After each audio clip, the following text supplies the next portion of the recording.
Financial Survival Network, helping you survive and thrive in the new economy. Go to CarrieLutz.com and sign up for 30 free micro trainings on financial survival. Great news, we've got a sponsor. This show is now brought to you by Miles Franklin. And when it comes to protecting your wealth, you know there's nothing better than gold and silver. That's what I'm buying. I hope you're doing the same.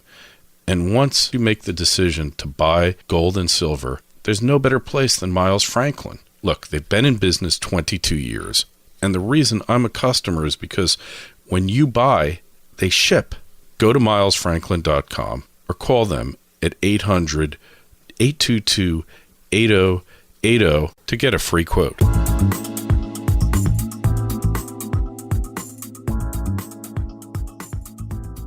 1490 WGCH. This is Carrie Lutz. You're listening to the Financial Survival Network. If you've been worrying about metal prices, watching the action, seeing gold and silver get knocked down, go up again, and get knocked down again, then you might want to start thinking about metals ratios. It's a way to figure out values relative to one another, and it can really help bring an added perspective. And with me now to discuss it is the Mercenary Geologist, Mickey Fulp. Mickey, you there? I am, Carrie. Hey, well, welcome back.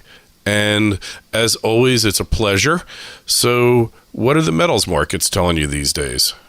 Well, they're telling me that, as we had predicted, that platinum is on the rise. And we first talked about this in October, commented about the fact that the platinum to gold ratio was skewed very heavily toward gold, less than 1, and that's quite unusual. And we at that time predicted that wasn't going to last very long, and it did not last very long. We now have platinum at 1676 today as we speak, and gold is 1658. So the concept of metal ratios is quite interesting. It's a simple concept. Take one metal price and divide it by the other metal price. I first started using this not in evaluating commodities and not really in economics, but as an economic geologist doing exploration. And in the late 80s, when I was working as a consultant for the giant copper company Kennecott, now a piece of Rio Tinto, we use metal ratios in searching for porphyry copper deposits with simple concepts of one metal is more mobile than the other. So we were looking for buried porphyry coppers, and we found that we could use the copper molybdenum ratio to find supergene enriched copper blankets, which tend to be the highest grade and the best deposits in the world. And that basically happens because copper is very mobile in the Earth's rocks and soils, so it moved around by groundwater, whereas molybdenum is insoluble and it remains. So we could search for leached caps where the copper has been removed and deposited deeper down by looking for high molybdenum values. So it's a relatively simple extrapolation for me to now apply that to commodities markets. So I'm an average investor. How do I figure this out? Well, you look at charts. So go and look at 5 and 10-year charts of metals and then sit there, and it's not such a great task to compile prices and then compile ratio charts. We do that all the time in my business and see what's out of whack. So we knew platinum gold was out of whack, and it gave us a buy signal on platinum back in October, and I purchased some platinum at $1,500 an ounce, which we've talked about before, and on paper I have quite a good return. Right now, the platinum-palladium ratio, I think, is still out of whack. is still too low. Historically, it ranges between 3 and 4. It's still stuck in the range of 2.3 to 2.4. I think that's because of rumors of depleted Russian stockpiles, which very much may be true. So you might want to tread cautiously with that idea. Gold and silver right now is 51. That's pretty average post-crash. When the gold to silver ratio at one point got to, I think, 84. It's been as low as perhaps 39 or 40, but I'm comfortable with 51. Mm-hmm. The real ratio that sticks out like a sore thumb right now, and we're going to switch to energy, would be oil to gas. Oil to gas ratio is gone exponential. It has to go parabolic at some point. It's with a WTI price this morning of 106, a Henry Hub price of 207. We're talking 51, and yeah, that's all I could say. You know, I wrote a few notes before he talked, and all I put was "wow!" exclamation point. Yeah. So, and it should be like, if you're going energy-wise, then a barrel of oil, it should be 6 to 1 to 1,000 cubic feet. That's right. So actually, in that regard, so we switch from 1,000 cubic feet to millions of BTUs for the energy. But right. Essentially, it's the same. 1,000 cubic feet of gas is about 1.07 or 1.09 million BTUs, depending on the purity of the gas. So for all practical purposes, it's the same. But yeah, wow. And a barrel of oil is 6 million BTUs, right? Give or take. Geez, I guess it is. Yeah. So more or less. Actually, Kerry, I think it's 5.6 on average, but the IRS uses 6 as its barrel oil equivalent ratio for tax purposes. So the USGS uses 5.8, but for all practical purposes, we'll just round that up to 6. That's a rather remarkable disproportionate ratio there. I mean, it reminds me of sugar. I guess it was back in the 80s and 90s when they thought they were just going to have to give it away because it was like under 2 cents a pound. And you have commodities that can have this undervaluation, and it just goes on for a decade or more until it stops. But eventually it stops, right? Well, it's got to come back to the norm at some point. You know, this stuff all acts like bell-shaped curves, so we get outliers on one side or the other, but the world functions statistically as a bell-shaped curve. Also of interest, I think, right now, it would be the price of gas in Europe, which it's wildly fluctuates from one country to the other. A lot of it has to do with the fact that most of it is supplied by Russia or crosses territories controlled by Russia. But that average is probably $10, and I'm talking dollars, not euros, $10 per million BTUs right now. So the oil and gas, and in this case, we would use the Brent price, and we've got this great arbitrage going on right now between Brent oil at 126 a barrel and WTI at 106. So let's use the Brent price of 126 and the current average price of gas in Europe of about $10 per million BTUs. So that gives us an oil and gas ratio in Europe of about 12 to 5. Which isn't so bad. That isn't so bad. In Asia, where gas is used extensively and LNG is used extensively, especially in undeveloped countries. I mean, you go to Peru or even Mexico, and you go in and you fill your tank from LNG compressed gas. So So in Asia right now, it's about $15 per million BTU. But in North America, gas is a landlocked commodity. Until that changes, I see no hope for the natural gas industry. Yeah, till there's pipelines and liquefaction facilities. Now, something I read about, and I don't know if you caught this, in China, they appeared to have a large area similar to like the Eagle Ford shale and the Marcellus shale, where they thought they were going to have zillions of BTUs of natural gas. And as it turned out, that shale is different, much harder to reach. We don't have the technology to extract natural gas from that potential Chinese gas field there, which that finding hasn't exactly been widespread. Did you happen to catch that?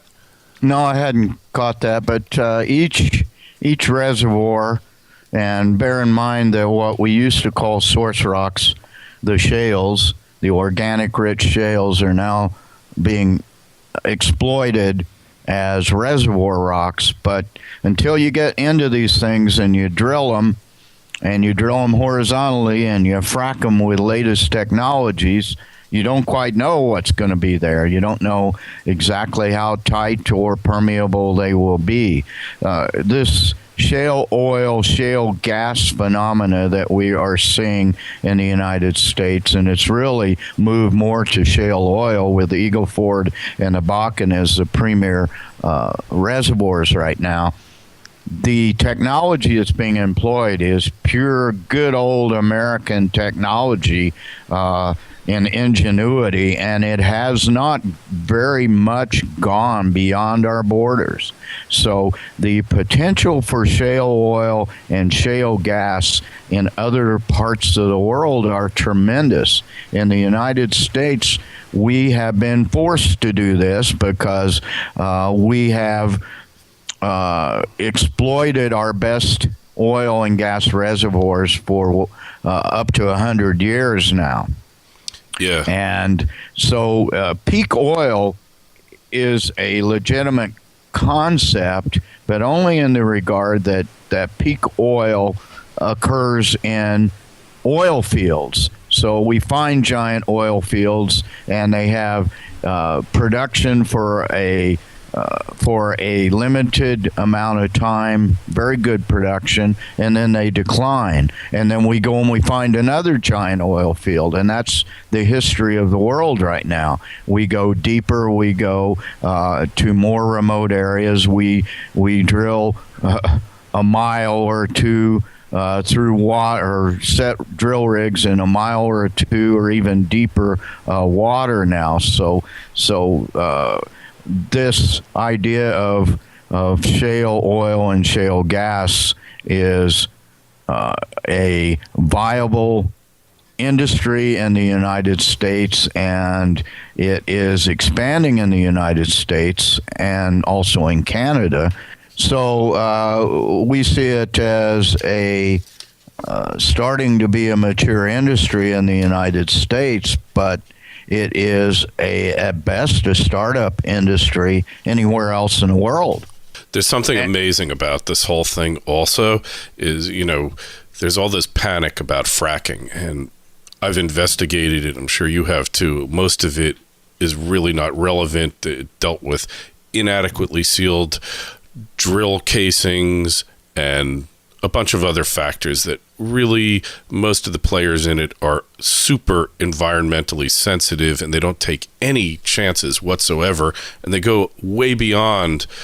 Especially you look in Pennsylvania, they're purifying that water, and it's not getting dumped, it's getting reused in these wells. So, but if there were proper incentives in place, meaning tax incentives, like let's say you didn't pay any taxes or reduced tax rate on any well that got drilled, and you didn't pay the taxes for 5 years, we would be energy self-sufficient in a record short period of time. I'm convinced of it. Well, I would not disagree with that. We could also have been energy sufficient for the last 40 years if we had been able to drill offshore. But we can't cry over spilt milk. We've got to deal with the hand we've been dealt, and as good poker players, we we should be able to do that. And hopefully, at some point, you got an ace in the hole. But the real answer for the problems in natural gas in the United States are infrastructure build out. We found too much gas.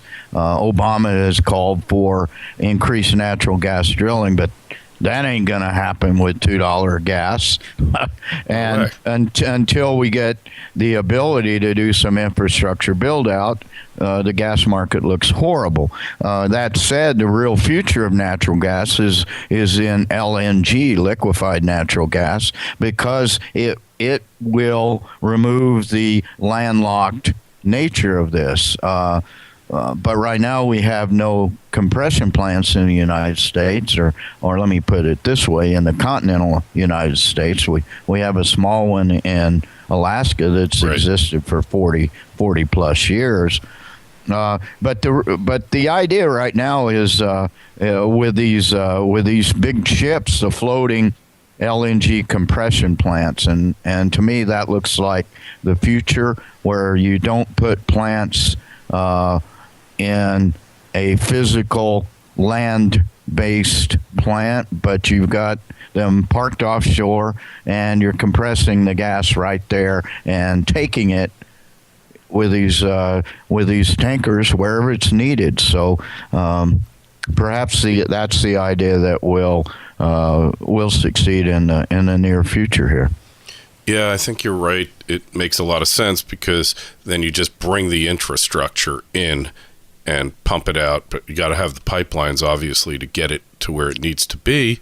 And it's going to be interesting to see. But yeah, energy self-sufficiency, no matter what the government does to try to stop it, and the poor policies that it adopts towards oil exploration and gas exploration, they can't stop it, because this is the free market, private capital working its magic.